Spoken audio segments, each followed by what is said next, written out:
I guess that sort of, and then we should definitely open it up because everybody should have questions here. But that sort of gets then at something. I'm obviously very practically oriented. I like to know how things work, and my big skepticism with Obama for the last year and a half or longer has been actually his rhetoric, which does seem to energize people. And I look at the word hope and I think, yes, this is a great idea. How do we do it? And again, sort of keep coming back to sort of this inner cynicism I can't shake. And came to support him more, frankly, knowing that you were part of that campaign. So then that begs the question: you hear the same rhetoric, and you have the chance to actually meet him and speak with him. You get a chance to be part of the campaign. What do you see that convinces you about that sort of rhetoric, that there is something substantive behind it, that it is something larger than sort of the sound bites we do hear, larger than the word hope, larger than those sort of individual things? What sort of drives your sense that this is the right campaign? Well, it didn't just drive my sense that this was the right campaign. It drove me to give up my Red Sox season tickets package that I had for years sought to get a sliver of. My friend Seth Manukin gave me generously in 2005 a share of his season ticket package. And I was thrilled, and I put all the tickets up on the fridge and just aligned them just so we only got one Yankee game, which is probably just as well. And then I got an email from Obama's office, and he read the last book, A Problem from Hell, and wanted to meet and discuss how to fix American foreign policy. And I sat down with him for what was supposed to be an hour-long meeting. Some of you have heard me say this before. And an hour gave rise to 2, gave rise to 3, gave rise to 4. And I had never, first of all, ever been contacted by any elected official, even a mayor or a school board member.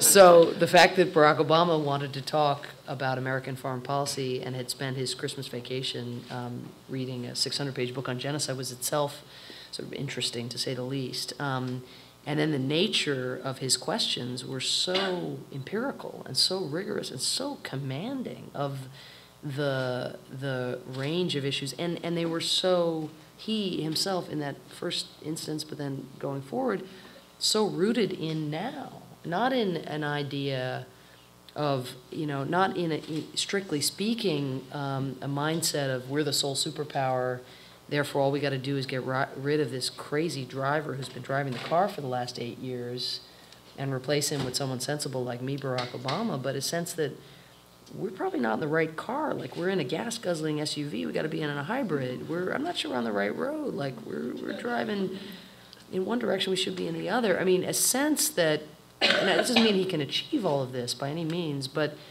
an ambition and an understanding structurally of how preordained certain outcomes are in the realm of foreign policy and national security, which is the area that I can speak most directly to. So, after this 4-hour, in the midst of this 4-hour dinner, snack that became a dinner, that I said, well, why don't I leave my job at Harvard and come and intern in your office? And I mean, literally, I'll do anything. I mean, I'd never met somebody who talked so insightfully about the fundamentals, but also asked so many questions, so free of ideology. I mean, the fact that something has always been done a certain way isn't enough to disqualify it for him. Is it working?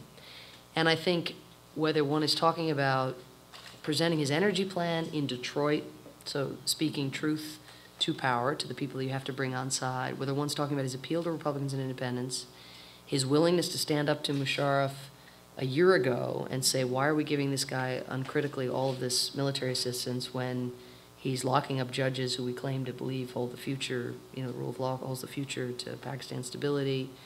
He said, let's open up Cuba and do remittances and try, he opposed the war in Iraq. Obviously, he was the first person to do something that I'm hugely sensitive about, that I'm just incredibly sorry is not more of a part of our debate, which is, what about the Iraqis?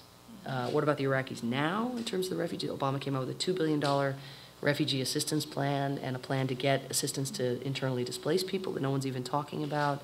As he talks about leaving, always talks about being more careful getting out than we were getting in, issues of fair notice, fair warning, potentially moving people who need to move. I mean, to inject regard for human consequences at every stage of this process, both in advance of the war, when there was still time to stop it, and then when there's no points to be scored to talking about Iraqis in the domestic debate, to be engaging in that way, and then right down to the gas tax, this gas tax holiday idiocy. Again, it's not idiocy because it has to be. It's just on its face, not something that is. The idea that we should be rewarding people who drive further, and that's what this debate has become, which is no, but you'll save more money if you drive further in your SUV. Wait a minute. Wait, how is that what this has come to? That's just not, and I think that what he's saying is it's not going to, in the end, it'll be the gas companies that benefit, it'll be big oil that benefits, the average driver will save 30 cents a week or whatever it is. This is not something that's serious, and we've got to have difficult conversations with one another, adult conversations, if we're going to make the kind of progress that we need to make. Now, I think tomorrow's going to be really interesting because on Iraq, on Musharraf, on Cuba, on the gas tax, Obama's not doing the safe thing that every political consultant would necessarily tell him to do. But so I'm not sure, all of these things could have played in very, very different ways, but I personally would feel in safer hands with somebody who's really reflecting on what he thinks is good for the country, good for the environment, good for the economy, rather than just focus grouping his way to decisions, which is what I feel he really has. I've never seen him do that. And I should say that I did go down and work in his office in 2005 and 2006, so it's not just in my truncated stint with the campaign. Right.